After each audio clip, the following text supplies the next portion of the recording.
So welcome everyone. My name is Becky and I am founder of the Confidence Community. So for the next 45 minutes, I'm going to share some information around the Confidence Community.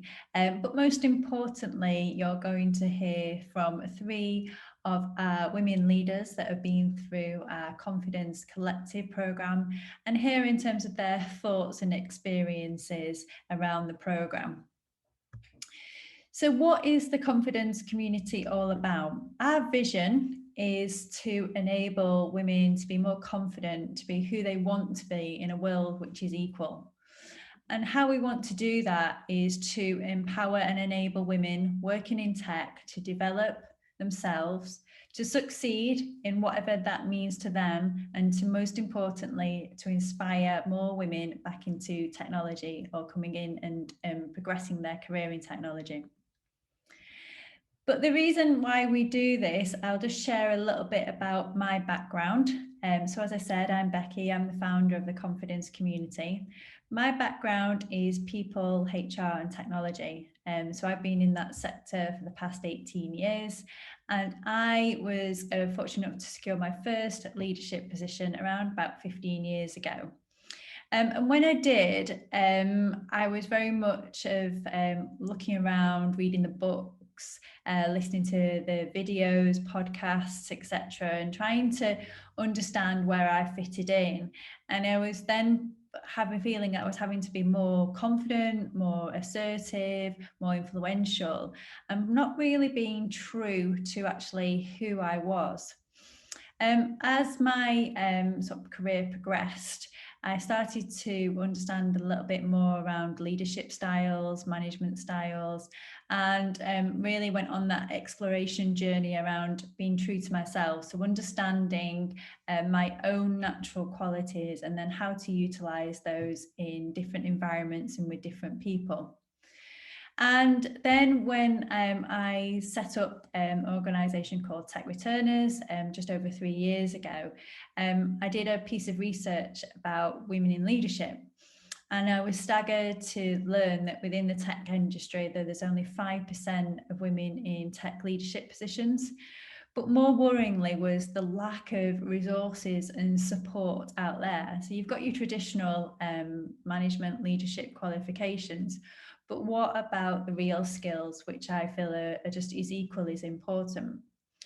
So we put together the Confidence Collective, and at the beginning of the pandemic, we really wanted to explore and provide more resources to people that were going through crashes of confidence over the pandemic. So we launched the Confidence Community, which is a free community for anybody who to join, and you sign up and you can get resources. You can build your network for other people within the community to share ideas. We're going to host roundtable events, thought leadership events, and then we do also offer the training around the Confidence Collective. So in a bit more detail, what the Confidence Collective is a 4-part programme over 4 months. And we focus on 4 key areas. So one area which I covered briefly before around understanding who you are. So understanding in terms of what your achievements have been to date. Understanding in terms of what does success look like to you. Everybody's sort of journey is very, very different, and understanding where you want to go and what you want to achieve is equally important. And then because time is so precious and there's different things in terms of learning journeys, development journeys you can go on, it's making sure you're committed on those right steps to achieving what does success mean to you. And in terms of these decisions, they're all underpinned by our own personal values. So we do some exploratory into what are your own personal values, and then progressing into self-awareness. So what are our natural qualities, how to identify these, and then how to adapt these in different situations. So once we've done the self-awareness piece within session 1, we move into confidence, talking all things imposter syndrome, negative self-talk, and getting very practical in terms of how to manage these things in the workplace, but also in our personal life as well. And then progressing into session 3, it's all around your personal profile. How can you build your profile as an expert internally within your organization, but also externally in the community? And some of those examples we'll hear later on in the panel. And then the fourth session is around leadership. So how to look at different processes to be an effective leader, how to be an effective communicator, dealing and receiving with feedback. And we're also now introduced areas where we'll ask the experts. So we'll ask people within other senior positions to come and talk to the cohort and share their experience as well. But one of the most important things is underpinned by a community. So we have taken over 70 women through this programme to date. And for each cohort, we set up a communications channel. So this time we've tried WhatsApp group, which has been a really effective tool. So where we can share added resource and we can share added questions and also share those experiences. And some of the comments that have come out from just this most recent cohort is that feeling that they're able to be vulnerable, knowing that other people are going through that as well. In my opinion, vulnerability is courage. So we really encourage that. So, and also we have now over 70 women. So when we can in the next few months, we will bringing all these women together to do roundtable events, knowledge sharing events, social events. So then they can interact and learn and continue to develop with each other. And that's one of the biggest benefits around the Confidence Collective and the Confidence community, is around bringing like-minded women together to learn and continually professionally develop within their roles and beyond. So gone through the programme, but I just want to reflect on a couple of the feedbacks that we've had from the programme.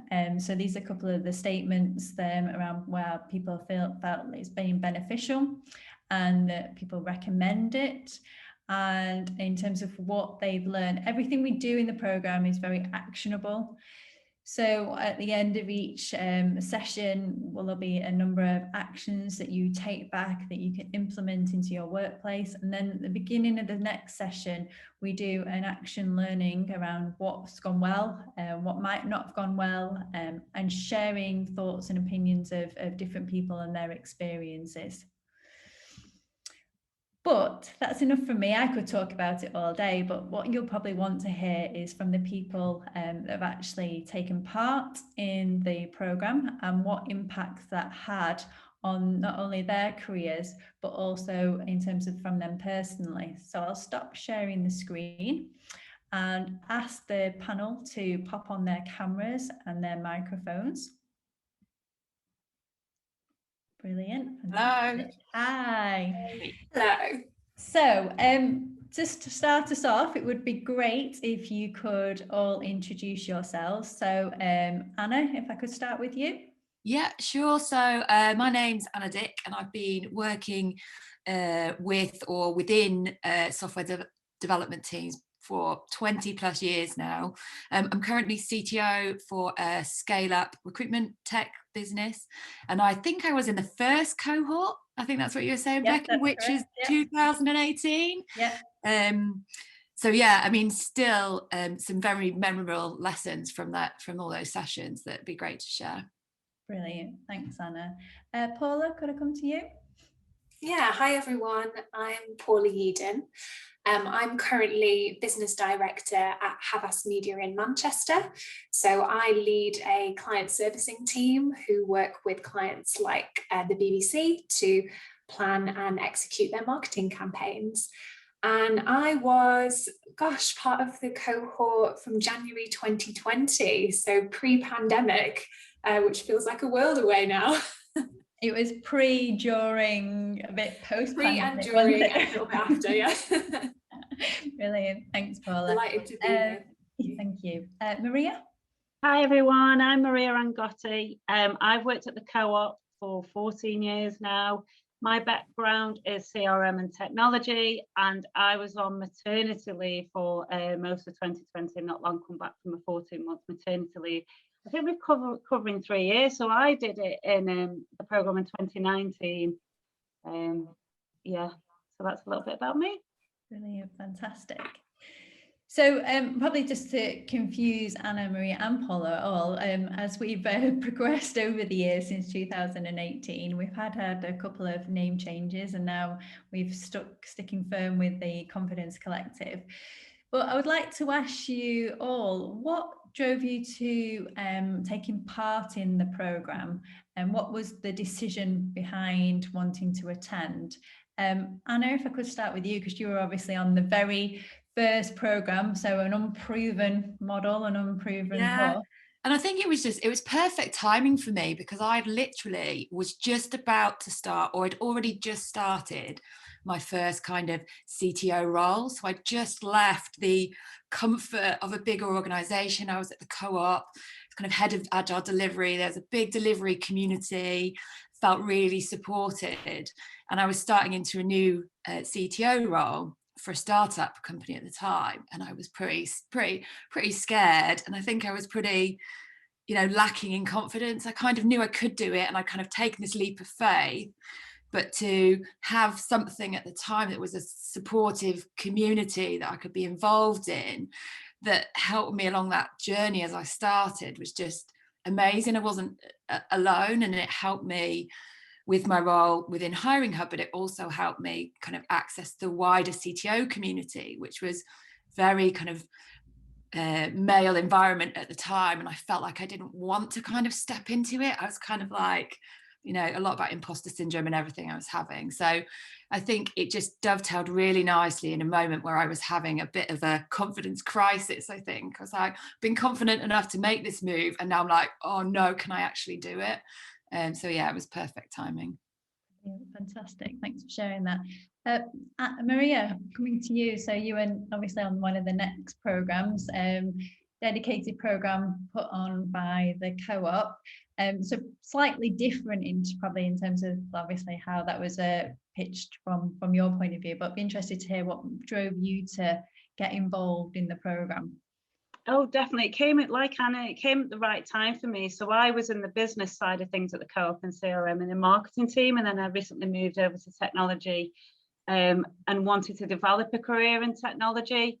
I'm obviously working in a more male-dominated environment compared to marketing, where there are generally more women in that industry. So getting used to that, being confident and comfortable speaking up in a room where sometimes I was often quite the only female in that room. But also for me, I wanted to develop, but also felt like something was holding me back, and it was definitely around confidence, fine presenting and then that side of things, but it's more on a one-to-one basis with really senior people at the Co-op. I tended to clam up and just, especially from the lift, I wouldn't say anything heads down, but I wanted to have those conversations. And since doing the program back in 2019, I'm actually seeking out those opportunities and speaking to the exec, heads off. So it definitely helped with that. Brilliant, fantastic. And Paula, from your point of view, so what drove you? How did you actually come across the programme? I don't think I've actually ever asked you this question. How have you come across the programme, and what led you to obviously wanting a place on cohort? Yeah, so similar to Maria actually, in that I came from a marketing background, and I just moved to a new role which was much more technology orientated. And I found that, yeah, a majority of the groups and people operating within the tech sector was really male dominated. And I felt like I needed a community of like-minded women who were probably having sort of similar sort of self-doubt, and imposter syndrome was something that I've experienced bouts of throughout my career. So I was really looking to find a supportive community and hone my leadership skills in an environment where I felt comfortable being vulnerable and open with other women. And that's what I found with tech retainers and the confidence community. Brilliant, fantastic, thank you. So probably what people really want to know is in terms of the impact. So in terms of what's the programme enabled you to either progress, to do, to carry out. So it'd be really interested to get your thoughts on, out of the 4 sort of areas that are covered, obviously the 4 different sessions, what did you sort of resonate with in terms of which session most sort of hit home to you in terms of going, right, actually that's going to be enable me to do? And what's the whole programme resulted you in terms of being able to carry out, complete, do, progress yourselves, etc., all in different formats? So Anna, could I come to you first? Yeah, I think if I go back to the actual programme, the standout kind of session for me was the Make Yourself a Little Bit Famous, I think. I don't know if it's kind of still called that. But just kind of putting yourself out there, you know, just you know, putting your hand up for things and not being, you know, scared and believing in yourself. And that kind of really resonated, because I think starting this new kind of CTO role, I did have a lot of self-doubt in terms of whether I could do things, and that was stopping me. You know, even at our original board meetings when I started, it was stopping me kind of, even though I was the expert in tech when I was there, it was stopping me speaking up. It was stopping me going to events that were less kind of women in tech. So I kind of felt comfortable with that kind of environment. But going to something that was more of a kind of CTO environment was still pretty scary. So I think that putting myself forward for things little by little, getting more involved in different things, has just now given me the confidence to feel like I deserve the seat at all of those tables and I should be there. It was just that I wasn't there, and I was the blocker, really. You know, once I kind of walked through the door, it was a lot about how I integrated into those situations. It wasn't that I was never welcome. So yeah, I think that's. And now you're a regular on the circuit, aren't you? Yes. Every event we can see you. You definitely participate in a lot of the community. Yeah, definitely. Events. And that's not to say that, you know, that there's no kind of little nerves and things still. You know, I still get that. I still get tongue-tied and questions sometimes. But it's, you know, if you don't put yourself out there and do it more regularly, then you'll never get over that. So yeah, I totally agree. We carried out session 2 with the new cohort around confidence, and I think one of the caveats I say is that by coming to this program, I can't say that you're going to be the uber confident every time you're walking out this door, but what I can give you is some tools and resources to support you on the way. And it's very true on that. You know, people say, oh, well, you know, you come across naturally without speaking, but no, I still get the clammy hands, still get the dry mouth. You know, it's just in terms of pushing yourself to do that, because that's where I want to progress and develop more into. Just focusing on that, making yourself a little bit famous. Renowned in Maria, in terms of your experience on that, I think you were one. For everyone who's watching, it's a very practical session where in the morning you get to understand in terms of an area of expertise. There's a very nifty framework to help you deliver your key messages, whether that's on video, whether that's in person, whether that's in a panel. And Maria was one of the volunteers to do a video. Talk us through that and then how that's progressed over time, Maria. I know, it's gone insane. So I put my hand up. Penny asked, you know, who wants to do the video? You've got 20 minutes to prepare any subject, and we'll film you. So that's where it was. I put my hand up and we did it, I think, in first take, second take. So Penny offered practical tips, you know, when you're doing your video blogs, put your phone in portrait, stand facing the light because it's more flattering, really practical tips. So we did it, and then later that evening I decided to put it on LinkedIn. I think I was just going with it, really, still feeling really confident. I put it on LinkedIn and I think I got between 3,000 and 4,000 likes on it, and people were commenting on it. So it was unbelievable, just from a really practical exercise. And that was one of the things I was going to mention. It's also the practical stuff that you do, really, really valuable. And then it's gone on from there. So I've done panel interviews, I've done podcasts, guest speaking slots, and also whilst I was on maternity leave, I got into poetry. Just a way, a coping mechanism, going through maternity leave during lockdown. It was a difficult time, but I got into poetry, and now I do open mic nights. I've been interviewed on BBC Manchester Radio, had my poetry read for Helen Pankhurst. Crazy stuff's happening, but it all stemmed, Becky, from that afternoon with Penny, and I'm just going with it. Amazing. And if I had said to you, like back in like pre-2018, that in 2020 I'd say that you would have been on radio, that you've been on a podcast, what would you have said to me? I told you were mad. That's not me talking about somebody else. I will never do those kind of things, but it is, I believe it's within all of us, and it's just unlocking it. There is definitely a braver, courageous version of us. And that was a turning point for me doing the program back in 2019. It was exactly what I was looking for and needed, and I've just gone on from there, like I said. Yeah. Maria, was your most memorable session that, or was there another session that you got other things out of?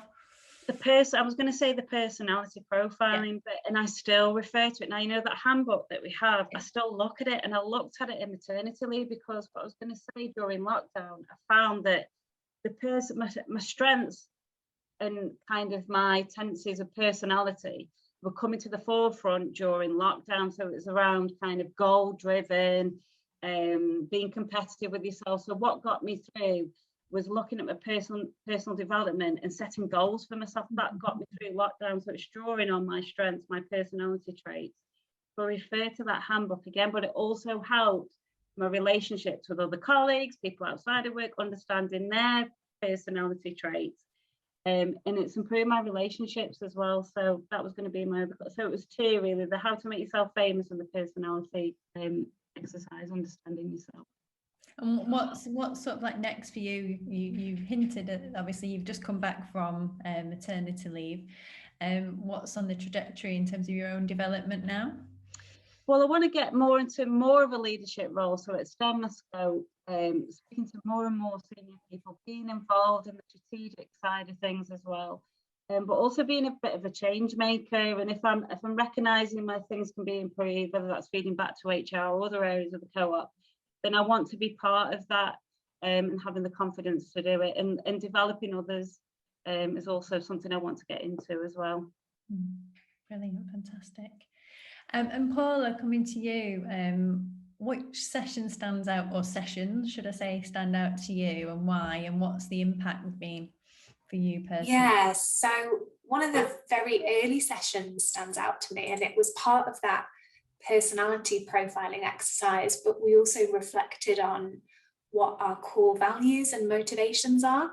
And I loved that, because I think I was at a bit of a career crossroads, so to speak, where I wasn't sure what path I was on, or, you know, what role I would get fulfillment from. And by doing that exercise, clarifying my values and motivations, I could better connect to my purpose. And I could also better understand my natural strengths and how to play to them, which is hugely valuable, not only just for yourself, but recognizing it in other people, and then adapting your communication style to kind of suit. And actually, since completing the program, I've made a lot of drastic changes in my life, including I'm embarking on a new role next week at Reason Digital, who work with charities and not-for-profits to improve their digital services. And funnily enough, one of my colleagues is Lucy, who was another member of the cohort that I was in. So yeah, it's been hugely beneficial for me in ways far beyond any expectation. Yeah, brilliant, fantastic. And what does that new role look like for you, in terms of, obviously, because it can be quite daunting, so those airs of imposter syndrome, confidence crises, challenges come into play. Have you used any of the tips and techniques that we shared to sort of set you up for success? Definitely. So lots of like practical exercises, things like how to quash negative self-talk, how to like identify, you know, that little voice in the back of your mind that's always putting you down, and then how to confront it and actually detach from it and say, you know, that isn't the case, that isn't the reality, and reflect back on all your successes to date. Yeah, that's huge for me, because as I say, in the past, when I've undergone a big change, or had a promotion or changed companies, that brings up a lot of imposter type syndrome feelings in me. So that's so handy, knowing how to tackle that and having these coping mechanisms, so that actually you can focus on being excited, and naturally you're going to feel a little nervous. Nobody is 100% confident all the time. But yeah, it's a great comfort. Brilliant, fantastic. And then before we go on to a few confidence questions from the audience, and also from our social media channels, what would you suggest or recommend to people that were considering coming on the programme? Anna? So I think one of the things that I found really useful and still do is that ongoing community. So it's not just about what you learn in those sessions. It does help to have that ongoing community of people that's almost a bit of a safe space. In the sessions themselves, again, a very safe space. You can be really authentic and honest about how you're feeling without feeling that you're being judged. And you're also getting the tools to help you move forwards as well. And then the practical side of it, there's a few times where I really felt like I was pushing my boundaries, within them, when you have to do whether it's the videoing or the presentation side of things. And it does feel a little bit uncomfortable, but it's like, that you can push yourself in that safe space to feel a little bit uncomfortable, to know that you can do it. And if you can do it there, then you can push yourself to do it anywhere. But yeah, the ongoing support, I think, is really important from the community too. Maria?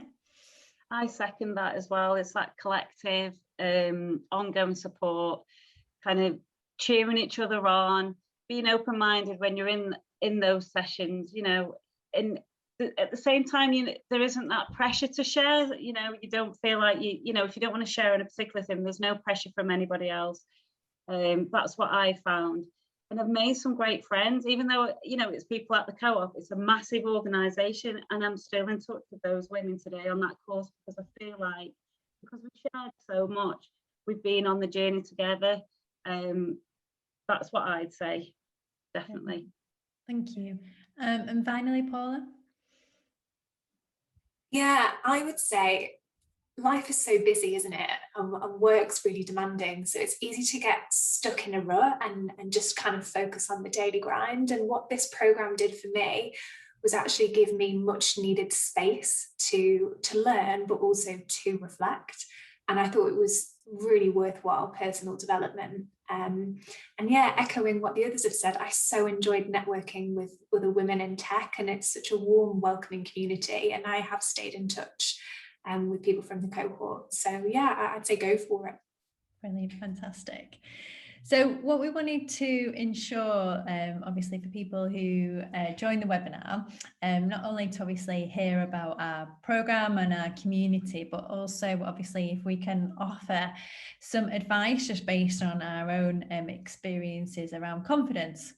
So if anybody listening has a question, please pop it in the chat. But we have also been collating some questions from our social media channels on Twitter and Instagram. So I've got a couple of questions. I'll start it off, and then I'll ask our panelists if they've got any advice. One of the first ones, and it's one question that we get asked a lot around public speaking. And the question is, how do I stop feeling so nervous when public speaking? I think earlier on in the conversation, Anna and I alluded to, you don't stop getting nerves. I think you just literally channel those nerves into adrenaline, into obviously that confidence. I always think that for me personally, preparation is key. So I like to be prepared in terms of what I'm either going to talk about, or what points I want to contribute in terms of a panel discussion. And one of the techniques that we use on the session 3 around making yourself a little bit famous gives you an acronym around working through that. So in terms of talking about, maybe you want to share a fact, maybe you want to give a bit of a more example to that, a bit more context to it. And it really really helps you formulate your answers to the questions in panels, or also help you structure a presentation to make sure you're delivering your message and clear value to that. So preparation is key for me. I also know that if I'm doing an event, I'm usually very, very distracted, either the morning or the hours beforehand. I never then plan any big piece of work to complete, or something I need to focus on, because I take it as though it's so important to me to make sure I'm delivering the right message, that I want to make sure that my mindset is there in terms of delivery. So I try and manage my diary. So if I've got an event where I'm speaking, so I'm speaking at the One Tech World conference for We Are Tech City in a couple of weeks. I know prior to that, I'll make sure I don't book anything in my diary. And those are sort of like my techniques to deal with the nerves. And trust me, I still get nervous. And I think that's just naturally, just in terms of channeling the right way and preparing. Anna, have you got any tips, techniques, thoughts around that? Yeah, I mean, definitely preparation. And I think I learned that because when I first started doing some public speaking, I prepared loads and I practiced loads. And then I think I did a couple, and I think I felt, oh, I can do this now. And I remember doing one where I just wasn't quite as prepared. I hadn't practiced as much, and it was really obvious. So definitely on the preparing. I think practicing as well. Like, I've chosen to practice to friends and family before, and I found that more nerve-wracking than the actual event. But it's made me kind of, if I can do it to this group of people, then actually doing it to a bunch of strangers, or part strangers, part community, is going to be easy. Brilliant. And then Marie, obviously you shared, you've not just done videos, you've now done podcasts, you've been on radio, and saying those things is quite daunting, to maybe some people that are listening, oh God, I couldn't even think about going on radio. So obviously, in terms of from your journey, any tips, techniques to share with people that has helped you along that way to build that confidence? Yeah, definitely. I think for me, and again, not everybody may be a fan of this, but filming yourself doing it, that really helped me. So I'd set it up just talking to myself and watch it back, and I've got used to it. I'd hated it at first, but I forced myself to do it, and it really helps as part of the preparation. Again, preparation, like you both said, definitely prepare. I've tried to wing it a couple of times, Anna, and it's definitely been obvious that I've done that. Admire people that can do it, and even just things like trying to be somebody I'm not. So if I admired somebody that's presented and I put on a bit of a posh accent and got rid of my Stoke accent and that kind of thing. Whereas if I'm just true to myself and authentic, I feel more confident in delivery. And then the other thing I wanted to touch on was a mindset. So what I try to do is look for a friendly face in the audience. I may not know them, but if there's somebody smiling, and hey, how many times have you've been in an audience and watching somebody present? Nobody's wanting to see them fail. They're kind of rooting for you. So if you take that with you, it definitely helps. Would be my key things. Yeah, brilliant. Thank you. So is it, I was saying right at the beginning around doing these webinars virtually, and then you can't see anyone. It's quite daunting, because it's like you're waiting for people to join. You don't know when to start. You don't want to make that general, I'm not very good at general chit chat anyway, but it's like we don't just waffle on. So I think if you've overcome that in terms of the virtual world, it set you up for success, definitely, when we go back to in-person events as well. So definitely on that. Another one we got asked on social media is around about raising profile. Now, it's really interesting, this one, when we go into the session 3 of the program, some people have different opinions about raising profile. And I always say it's whether you want to raise it internally, or you may want to raise it externally in the community. Paulie, can I come to you just in terms of, so what sort of things did you take away or put into practice to raise your profile, maybe internally or externally? Yeah, so what became clear to me is we're not very good at shouting about our successes. And I think women in particular maybe shy away from that because we don't want to come across as boastful or outlandish. But actually, it's the power of social media, and the fact that we're working remotely at the moment presents a huge opportunity to just talk about, what are you doing at work? Like, what successes, what are you interested in? You can champion somebody else. But I think, we're quite hesitant to talk about our successes, but actually it's something that really does help to raise your profile. And actually, I love seeing people in my network be successful and helping kind of raise that. So that would kind of be, my tip, I guess. Anna Marie, have you got anything to add around raising your profile? Because you both also done it as well, in terms of in the community and also internally in your organisations.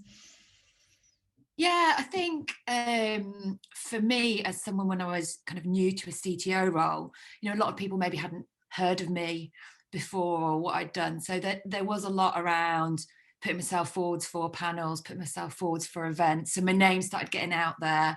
Then it was kind of a ripple effect. Then I had to overcome the public speaking, do the preparation, everything, but just kind of putting yourself out there to raise your profile.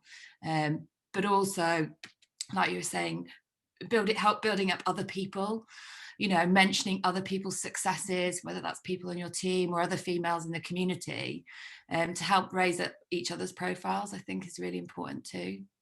Brilliant, fantastic. Maria? And for me, just building on that, I think if you can find an advocate in your organisation, that really helps. And I'm fortunate to have one or two. So it's not just having a mentor, but it's people that will speak for you in the meetings that you're not. Then, particularly because I was away for so long, you do worry about out of sight, out of mind whilst you're on maternity leave. But I had advocates in meetings saying, Maria's great at this, wait until she comes back, those kind of things. So, and what I found is when I started work in the first week, so you're Maria, I've heard lots of good things about you, and I thought, oh crikey, the pressure's on now to deliver. But joking aside, I found that helps me, having an advocate. Brilliant, fantastic. And then we've got one question that's coming from Sinead. Any tips to help confidence with a new job and feelings of imposter syndrome and being overwhelmed? Well, Paul, I'm going to have to come to you first, because I know that you're entering a new role. So you might be able to help Sinead out on her journey as well. Yeah. I'd start off by saying, be kind to yourself, because it's natural to feel nervous for, it's a big change that's daunting. But I would really encourage you to kind of, I love this particular tool or piece of advice that I was given in one of the training sessions, and it was all about the power of positivity. And it might help to put together a feel-good folder. So any positive piece of feedback, anything from personal reviews, any compliments from colleagues, collect that. And whenever you're having a wobble, when you're thinking, oh my goodness, can I do this? Have I made a big mistake? Have a look at that. And that is proof, that is hard evidence that yes, you can do this because you've succeeded in the past. And that helps for me personally to kind of quash that negative self-talk and rid some of those imposter syndrome feelings. And then I would encourage you to kind of be realistic with your goals. Don't expect too much too soon. Steady progress is brilliant, isn't it? Yeah, definitely. And my sort of one-liner for each one of those sessions, we talk about confidence and imposter syndrome, is I believe imposter syndrome is I reframe it as a positive, because I know that I'm experiencing imposter syndrome when I'm pushing myself and going into my growth zone. So I actually don't see it as a negative. I actually see it by, I know that I'm actually pushing myself onto the direction that I want to go, and this is why I'm feeling this. So being vulnerable links to being having courage as well. So I think that's great. Anna, Maria, have you got anything to any further advice to offer Sinead about starting a new role? I think for me, I really love that idea, by the way, of collecting that kind of book of feedback and things. So I think that's really important, isn't it? When you put yourself out there, you want those little reminders of, I can do that, and I have done great work, and other people appreciate that and can see it. So I think moving forwards then is making sure that you're building feedback loops into your place of work, whether that's from your manager or your colleagues or from events that you're doing to, you know, get those feedback loops so you can understand, you know, how well you're doing and progressing, and that actually putting yourself out there and doing these things is a positive.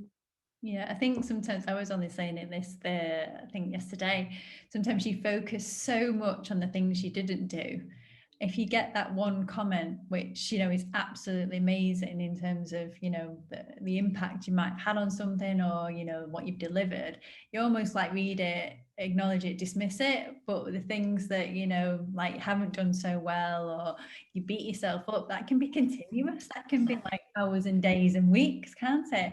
And I think it's like trying to change in terms of focusing and reflecting and acknowledging the positives you have more than the negative experiences. Maria, anything to add on that? Definitely on the positivity, and it's going back to that confidence as well. You've got the job, you know, you've been given this role, and starting from that place, it's, you know, people have had confidence in you, they've given you the job, so go with that, and, you know, start with the confidence. If people have faith in you to do the job well, then that's a good starting point for me. But yeah, it's just being positive, and like you said, Paul, they're not trying to do too much too soon. Give yourself a bit of a break. I was saying, get involved in opportunities, in particular if it's a new organisation as well. Look for things that are aligned to your values, and you want to get involved in something, whether it's something on diversity inclusion or anything else that's been offered by the organisation, you want to get involved in that, then I would recommend that you do so, because that's how you extend your network as well. Brilliant, thank you. And then just before I ask you to pop your cameras back off, and thank you very much for your time, what one piece of advice, actionable tip could you give to the people listening around confidence? Something that you might have learned, took away, put into practice, something that you really want to share with people. Anna? So I think for me, it's been really important to put my voice out there in meetings. So I think there's been so many times where I wanted to speak up, but I think Paula was talking about it, that little voice in your head that's been going, no, it's not good enough. You don't really know your answer. You know, should you speak right now? So there's even some times where I've kind of just forced myself to put my hand up, and not even, you know, like had a second or third thought about whether I should or shouldn't. And kind of rolled from there, and sometimes, you know, I felt, oh, maybe I didn't have the right answer there, and sometimes it's been, yeah, I totally contributed and that was brilliant. But I think not having the confidence to put yourself out there in the first place, you're never going to learn. You know, you don't always have to be right either. That's another thing. You know, it's about contributing and being part of the conversation. Sometimes there isn't a right or wrong, it's just the, you know, being part of it. Yeah, I totally agree that sometimes we fear, don't we, that are we saying the right thing? But yeah, is there an actual right thing? You know, it's just in terms of people's opinions, isn't it? Maybe what society says as well. So it's just being true to yourself. And I think what Paula said around connecting to your values, and knowing when you want to speak out, and, you know, in terms of putting your view across. Maria? I think the number one thing for me, and certainly I've learned through experience, is just being yourself. Like I said with the accent thing, I think be true to yourself. Obviously the personality stuff we've gone through already, that definitely helps. And I think a good example of it is when I've done the poetry, because it's expressing your thoughts and being comfortable about expressing that in a creative way. You can do it in a number of ways, but being okay with that and being confident about it as well. So being yourself, authentic. Totally agree on that, totally. Paula? I have found a really simple but effective exercise is positive affirmations. So whether it's before a big meeting, or if you're doing a piece of work and you think, oh my gosh, you know, how do I progress this? How do I do it? I just take a deep breath and I sort of repeat, sometimes aloud, most of the time in my head, that, you know, I'm calm, I'm capable, I'm confident. And that really seems to work a treat and just completely reframe and change your perspective on things. And actually, I'm just going to grab something from over here, because I have this on my desk as another positive affirmation, which says, she thought she could, so she did. And I just love that. Brilliant. Thank you very much for sharing that. Thank you. Thank you all for sharing your insights this afternoon. It's been really, really useful to hear in terms of obviously your thoughts and feedback on the programme, but also what impact that it's had to really sort of showcase what it has. I'm a true believer, our course hasn't, it's basically giving you the tools and resources to enable you to then carry out in terms of your own personal development and successes. So well done, and thank you very much for sharing that. If I could ask you to pop your cameras and mics off, that'd be brilliant. Thank you. Thank you. And then just to finish off, if anyone would like to get involved, so in terms of the program that we talked about, the next program is going to be running in the end of June, so there's places available for that program. For a place on it, the cost over the 4-month period is $1,500, and you can either pay that in front, or we do individual payment plans. If you're a self-supporting individual, there is also discounts available. So that's in terms of how you would get involved. There'll be links within the chat. Also, if you would like to join up to the Confidence community, which is totally free, which, where I said at the beginning, you get regular newsletters, you get resources. We talk about podcasts of the week, books of the week. There's competitions. We're doing one at the moment about hamper giveaway, and we're going to be obviously in the next couple of months putting on some events where we can actually hopefully get together. Please sign up to the link. And I just really want to say from myself and Natalie, a big thank you for everybody coming and listening to the webinar today. If you've got any questions, or if you would think that this program, this community, this webinar would be of use to anyone else in your network, we will be sharing a follow-up email with the link, so please do share it on. Our whole purpose is to provide a network and platform for more women in technology to realise their own confidence and to develop, succeed and inspire other people.